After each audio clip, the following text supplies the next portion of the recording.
ఇంతప్పటి నుంచి scale, card, rhythm, beat, tempo, BPM అనే మాటలు వింటానే ఉంటాం. మరి మన చుట్టుపక్కల అరే మామ ఏంటి నీకు ఇత్తలేదు అవ్వా వాట్ ఏ జోక్ అన్నట్టు అలా మాట్లాడుతూ ఉంటారు. కానీ ఇవేం పెద్ద కాంప్లెక్స్ పదాలు ఏం కాదు, చాలా సింపుల్ కాన్సెప్ట్సే. కాకపోతే ఎవరు దీన్ని మరీ సింపుల్ గా ఎక్స్ప్లెయిన్ చేయకపోవడం వల్ల కాంప్లెక్స్ గా అనిపించవచ్చు అంతే. మరి ఈ పదాలన్నిటి అర్థాలు తెలుసుకోవాలంటే తెలుగులో మ్యూజిక్ ట్రిప్పులు ఎవడిస్తాడు మామ, ట్రిగర్స్ ఇస్తాడు తీసుకో.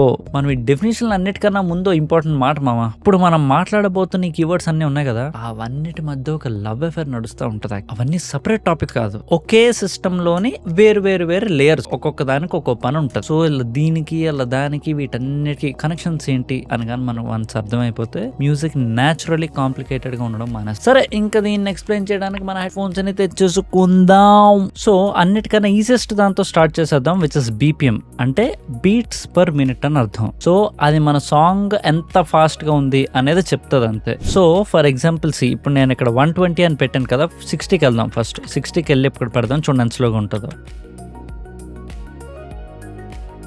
అంటే బేసిక్గా ఒక నిమిషానికి 60 టైమ్స్ పడుతుంది అనమాట. బేసిక్గా ఒక సెకండ్కి పడినట్టు, ఒక సెకండ్కి ఒక కౌంట్ అయినట్టు. ఇప్పుడు 120 పడదాం, చూడండి సడన్గా వెంటనే కొంచెం మీడియం స్పీడ్లో ఉంటుంది. ఇక నెక్స్ట్ దీనికి రిలేటెడ్దే something called as a beat. So సాధారణంగా మనం బీట్ అంటే అరే బీట్ బాగుందిరా అంటే ఏంటి అనుకుంటాం, మనం రిథమ్ అనుకుంటాం. కానీ రిథమ్ వేరు, బీట్ వేరు. ఓకే, రిథంలోకి వద్దాం. కానీ first let's see what a beat is. ఇప్పుడు నేను చెప్పాను కదా ఇందాక, ఒక లెట్స్ 160 అంత పెట్టామంటే ఒక నిమిషానికి ఎన్నిసార్లు కొడుతుంది అని.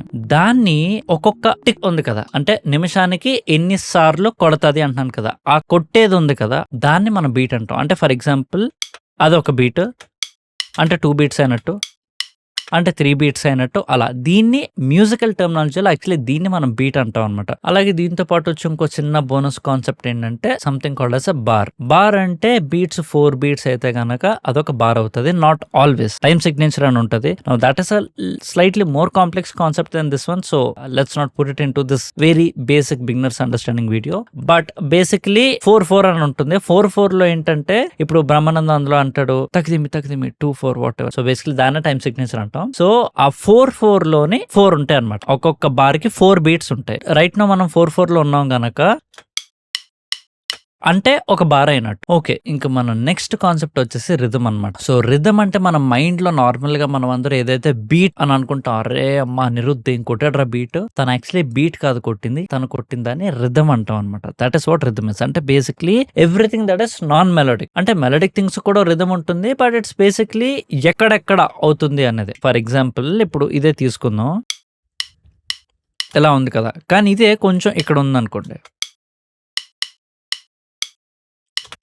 దాన్ని రిథమ్ అంటాం. It's basically about the spacing అనమాట. ఒక దాని తర్వాత ఇంకెంతసేపు తర్వాత ఇంకోటి వస్తుంది, ఈ గ్యాప్ ని ఆర్ ప్యాటర్న్, బేసిక్లీ స్పేసింగ్ ని మనం రిథమ్ అంటాం. యూజువల్ అది మెయిన్లీ ఎక్కడ యూజ్ అవుతుంది, ఇంకొంచెం మ్యూజికల్ కాంటెక్స్ట్ లోకి కానీ వస్తే దాన్ని మనం బీట్ లో వాడతాం అనమాట. అంటే నేను కూడా బీట్ అంటున్నాను, బట్ డ్రమ్ సెక్షన్ లో వాడతాం అనమాట. అంటే డ్రమ్స్ కానీ తబలా కానీ ఎనీథింగ్ దట్ ఈస్ లైక్ దించక్ ఉంటాయి కదా, అలాంటి వాటన్నిటిని అంటాం. సో ఫర్ ఎగ్జాంపుల్ ఇది బీపీఎం అయితే ఇది రిథమ్ అయినట్టు. ఓకే, కానీ ఇంకా బీపీఎం ఉంది. ఓకే, అది ఇంకా ఉంది. జస్ట్ దట్ ఇప్పుడు ఫర్ ఎగ్జాంపుల్ నేను దీన్ని 140లో పెడతాను. ఇప్పుడు రిథమ్, ఇప్పుడు బీపీఎం మారినట్టు. రిథమ్ మారలే, బీపీఎం మారింది. ఓకే, బీపీఎం మారింది. ఇప్పుడు సేమ్ 120కే వచ్చేద్దాం, కానీ నేను రిథమ్ మారుస్తాను. ఓకే, ఫర్ ఎగ్జాంపుల్ మేబీ దీన్ని ఇలా తీసుకొస్తాను.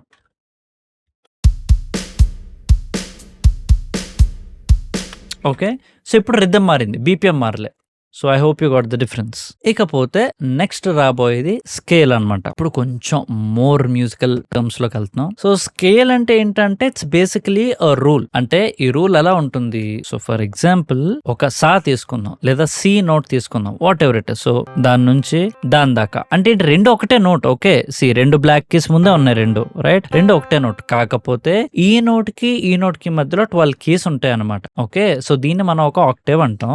సో ఈ గ్యాప్ గ్యాప్ ఏదైతే ఉందో ఈ గ్యాప్ లో ఏ నోట్స్ అలౌడ్, ఏ నోట్స్ కాదు. అంతే. ఇమాజిన్ ఇది ఒక గేమ్ అనుకోండి. అరే నువ్వు ఇక్కడ నుంచి ఇక్కడ వరకు ఏ కీస్ అన్నా కొట్టచ్చు, కాకపోతే దాంట్లో ఈ కీస్ అలౌడ్. అంటే ఈ ఎఫ్ డి మాత్రం allowed, maybe G sharp A allowed కాదు. దాన్ని మనం స్కేల్ అంటాం. It's just a rule. అంటే ఈ మైనర్ అనే స్కేల్లో ఇవివే ఉంటాయి, ఇవివే ప్లే చేయొచ్చు, ఇవి ప్లే చేయకూడదు అన్నట్టు అనమాట. అండ్ ఇంకొక స్టెప్ ముందుకు గాని వెళ్తే దానికి కూడా ఒక రకమైన ప్యాటర్న్ ఉంటది. కానీ ప్యాటర్న్ రిథమ్ లో కాదు. అంటే మనం ఇందాక ఏమన్నాం, స్పేసింగ్ లో అన్నాం కదా. ఇక్కడ ప్యాటర్న్ స్పేసింగ్ లో కాదు, ఆ మెలడీలో ఉంటుంది అనమాట. అంటే పిచ్ లో ఉంటుంది. అంటే ఫర్ ఎగ్జాంపుల్ అది ఈ డిఫరెన్స్ ఉంటుంది. సో దాంతో పాటు ఆ ప్యాటర్న్ ఎలా ఉంటుంది, ప్యాటర్న్ కో ఫార్ములా కూడా ఉంటుంది. అంటే ఫస్ట్ నోట్ తర్వాత నువ్వు ఎక్కడైనా ముట్టుకో పర్లే,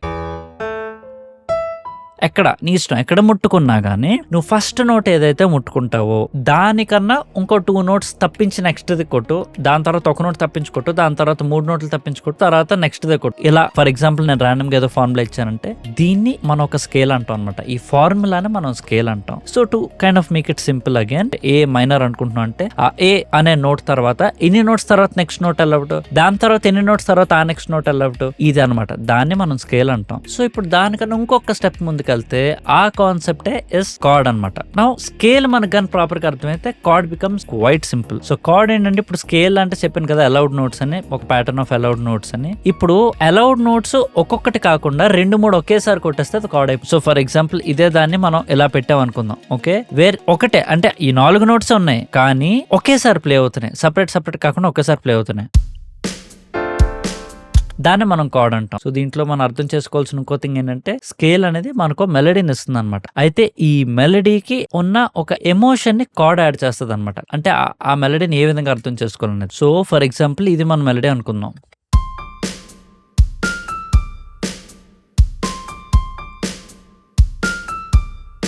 ఇది ఇప్పుడు విధంగా అనిపిస్తుంది కదా. నా ఒక్కసారి చూడండి, కార్డ్స్ నేను మార్చంగానే suddenly see how the entire vibe will change. Okay,